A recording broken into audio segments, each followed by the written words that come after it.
Intuitive healing. Real intuition does what the intellect alone cannot.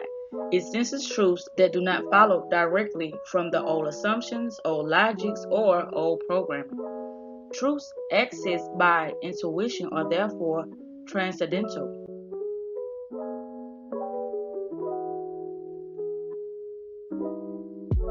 Intuition can point you to the flaws in prior assumptions, help you notice new observations that were otherwise missed, and present new possibilities to contemplate. Real intuition comes from beyond.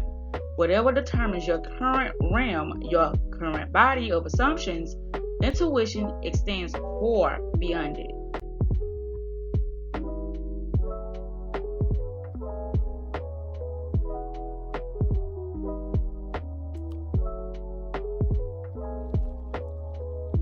If you are a product of the past, intuition is a feedback flow from the future.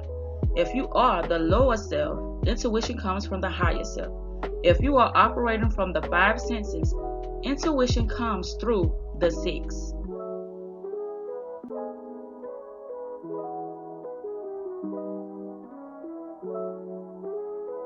Intuition is your internal compass magnetized to absolute truth. That if followed takes you through ever greater levels of knowing and thus through ever more advanced realms of existence.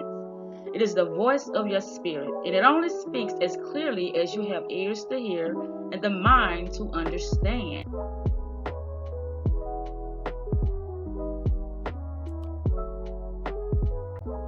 Chaotic systems are deterministic. This means they have something determining their behavior. Chaotic systems are very sensitive to the initial conditions. A very slight change in the starting point can lead to enormously different outcomes.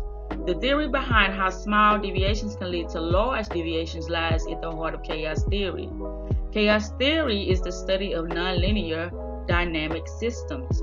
Using chaos theory, you can predict the patterns of the stock market, the weather, and everything that has unfoldment.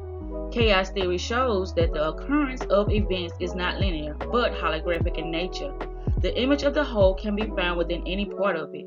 Self-similarity is symmetry across scale. It implies recursion patterns inside of patterns. The chaos pattern is the pattern of the universe.